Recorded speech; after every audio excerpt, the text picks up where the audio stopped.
这是迄今为止我看过最恐怖的电影，我只能说胆小勿入。狭小的房间内，恶鬼肆虐，朝夕相处的家人，下一秒就可能成为恶魔的傀儡。他就是恶魔的请柬。友情提示：影片全程高能，强烈建议艾特你的大冤种朋友一起观看。故事开始，男人把女巫请到家里的地下室，还恭恭敬敬地献上自己妻子的头发，因为他要和恶魔做一笔交易，想用妻女的灵魂换取自己一夜暴富。这个男人就是一心只想发财的老雷，他以为付出代价就可以改变人生，却没想到恶魔的条件并不容易满足。女巫把老雷妻子的头发吞了下去，接着从自己头上揪了一撮头发递给老雷。老雷皱着眉头，实在咽不下去，没想到女巫二话不说就在他手上划了一刀。老雷捂着手刚想发火，就看到女巫诡异的凌空悬浮起来，一双没有任何感情的眼睛死死盯着自己。老雷害怕的赶紧把女巫的头发强塞下去，随后匆匆抱着一箱钱跑了。很快老雷就奇迹般的一飞冲天，但他的几任妻子却死得不明不白。然而没过几年，老雷就诡异的开始没落，没过多久就穷困潦倒，只能躺在医院等死。但他最后一任妻子大美却仍然没有死心，还在想办法刮走老雷最后一点油水。老雷手里还有一套别墅，但产权却挂在他亲生女儿阿飞名下，于是大美就通知阿飞赶紧来医院，顺便谈谈老雷医药费的问题。没想到阿飞在父亲的病床前没坐多久，诡异的事情就发生了。已经昏迷很久的老雷突然喊着阿飞的名字，暴躁地从病床上站起身来扑向阿飞。大美的几个子女纷纷过来阻止，老雷却没头没脑地喷了他们一头黑血。阿飞知道那栋别墅很快就不属于自己了，于是第二天就来到别墅里，他想把自己值得纪念的东西收拾一下。没想到大美带着3个孩子也赶了过来，最后毫不避讳地让孩子们四处翻找，把所有值钱的东西搜罗起来带走，然后再将这栋别墅卖掉。可这时阿飞却发现了一间被锁住的屋子，打开一看，里面竟然有很多的动物残骸，还有大量的巫术古籍。最让阿飞感到害怕的是，桌上还有一张妈妈的相片。想起小时候关于妈妈的往事，阿飞瞬间明白了当年妈妈为何会离奇惨死。他赶紧冲下去找继母大美几人，而此时大美的大女儿玛雅也有了新发现。她和弟弟鲁本看到地下室的门上贴着符咒，以为这里藏着继父的珍贵宝藏，于是玛雅毫不犹豫地撕下符咒，让鲁本用锤子把门砸开。这时阿飞冲过来，让他千万不要打开地下室，因为这里很可能藏着不干净的东西。可大美却瞬间瞪起眼睛训斥起来，他认为阿飞想反悔，不愿交出别墅。没想到此时小女儿娜拉却惊恐地指着大美的脚，大家这才发现地下室门缝里伸出一只手，正死死扣在大美的脚踝上。还没有等到大美惊呼出声，这只手就一把将大美掀倒，接着就要把她拽进地下室。半开的门缝里面还隐约可以看到一张惨白的脸。阿飞眼疾手快，一把拉住大美的手，拼命想把她从地下室里拉出来，可大美还是被强行拖了进去。几个人面面相觑，谁都没有从这场惊变中反应过来。可就在玛雅和娜拉还在哭泣时，大美竟然又从地下室冲了出来。而此时大美已经变得面目狰狞，力大无穷地将阿飞和玛雅扑倒，准备撕咬。鲁本看到形势万分危急，下意识抡起铁锤狠狠砸在大美的头上。女人将地下室门上的符咒撕下，立即有道透明的波纹从地下室里冲了出来。而躺在医院的男人嘴里也窜出一条头发编成的绳子，随着头发不断收缩，男人就这样被勒死在了病床上。大美的儿子鲁本为了解救其他姐妹，竟狠心把铁锤砸在母亲头上，但诡异的是，大美竟然缓缓把铁锤从头上拔了出来，随后一个纵身就逃出了门外。这时屋外大雨倾盆，伸手不见五指，几个孩子还在为刚才发生的意外惊恐不已。可让大家沮丧的是，鲁本发现停在外面的车子坏了，现在他们被困在这里无法逃离。如今玛雅的手臂被母亲咬伤，谁也不知道会不会出现别的危险。现在只有阿飞的手机还有一点电能用，他把手机交给鲁本让他报警，自己则准备带着玛雅去附近的村子里求救。可姐妹俩万万没有想到，他们刚走出不久就看到了大美。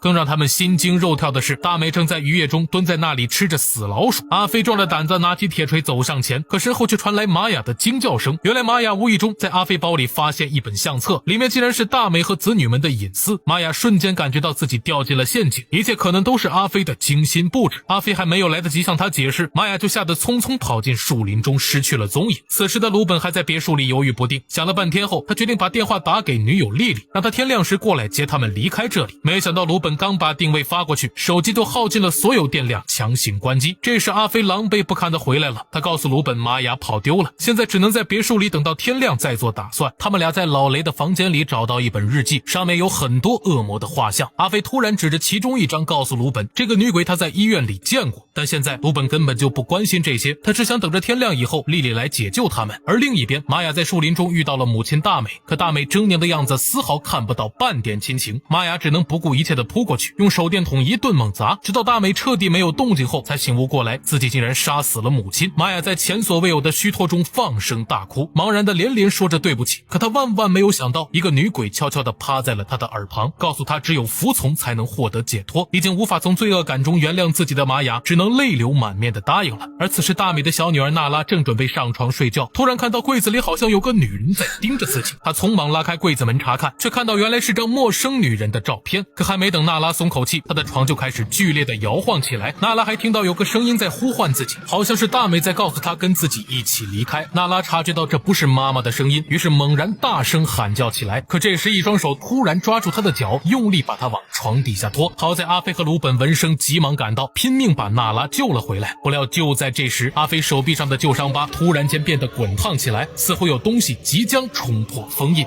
女孩在地下室里发现了祭祀遗迹，还在边上看到女巫留下来的5个草人。联想起最近发生的怪事，女孩终于明白他们遭遇的一切不幸都是因为被女巫诅咒的原因，而这个女孩就是被女鬼收服的玛雅。她默默捡起草人挂在自己身上。阿飞看到玛雅时吓了一跳，因为玛雅身上竟然穿着她母亲的衣服。阿飞瞬间想起当年母亲被恶鬼带走时，自己拼命拉着母亲的手想救她上来，可母亲知道自己已经无法幸免，为了不连累女儿，竟用力抓伤了女儿的手臂，让她放手。从此阿飞的手臂上就留下了3条伤痕，而如今玛雅的脸上好像又恢复了往日的从容，一点也看不出受过惊吓的样子。可就在转眼间，玛雅的脸上又开始变得狰狞起来，抓着阿飞就想狠狠撕咬下去。鲁本赶紧死死按住了姐姐。很快玛雅再次平静了下去，鲁本小声地安慰阿飞，等到天亮后他的女友莉莉就会来解救他们。可玛雅却邪魅一笑，表示自己已经用铁锤杀了莉莉。玛雅指着屋里悄然出现的一只黑山羊告诉鲁本，只有服从才能得到解救。鲁本大声训斥姐姐不要一错到底，没想到玛雅却拿出一个草人，伴随着缓缓折断草人的手脚，鲁本当即撕心裂肺的惨叫起来。原来他的身体已经和草人连通，折断草人的头颅就相当于杀了鲁本的性命。阿飞吓得赶紧拉起妹妹娜拉逃了出去，可恍惚之中，阿飞却走进了当年父亲老雷交易时的幻境。原来老雷虽然交出了妻子头发，却舍不得让女儿的灵魂也陷入沉沦，他找了别的头发作为代替，可女巫瞬间就识破了他的把戏。老雷害怕女巫会因为愤怒惩罚自己，于是一刀插进了女巫的心脏。女巫临死前对老雷发出诅咒，这才导致老雷发家后诡异的迅速破产。后来老雷把女巫埋在地下室里，还找来各种符咒贴在门上镇压亡灵。本来女巫没有能力置人死地，可老雷万万没想到，大美和女儿玛雅因为贪图遗产，竟然跑来撕下了地下室门上的符咒，这才将女巫亡魂放了出来，还附身在玛雅身上，用草人折磨阿飞。但阿飞强忍着手脚折断的疼痛，趁玛雅得意忘形时，悄悄用仅剩的一只手从她身上摘下了一个草人。按照女巫的布置，这个草人通灵的对象正是玛雅本人。阿飞迅速将草人扔进火盆里，玛雅的身上顿时冒出熊熊烈火。但阿飞知道事情还没有结束，他忍痛拿起铁锨，匆匆挖开地下室的泥土，找到了被埋的女巫尸体。只有把女巫吃进去的头发找出来，才能解除残害他们的诅咒。可是阿飞在女巫嘴里掏了半天，却始终没有找到头发的影子。于是阿飞捡起父亲当年杀死女巫的刀子，终于在女巫的身体里把那缕头发挖了出来。看着头发在火盆里冒出火光，阿飞刚想松一口气，女鬼却突然出现，再次将他拖进泥坑里。诡异的头发迅速缠在阿飞身上，正在不停收缩勒紧。阿飞知道这是女巫最后的挣扎，他摸到那把刀子，拼命割断了头发。此时的他全身已经没有一点力气，幸亏娜拉及时赶来，把阿飞从泥坑里拉了出来。姐妹俩互相搀扶着走出别墅。可故事真的到这里就结束了吗？在逃离女鬼后，阿飞找了个地方准备隐居，然而真正的噩梦才刚刚开始。在这里他遇到了前所未有的恶魔，其恐怖程度碾压恐怖片之王山村老师。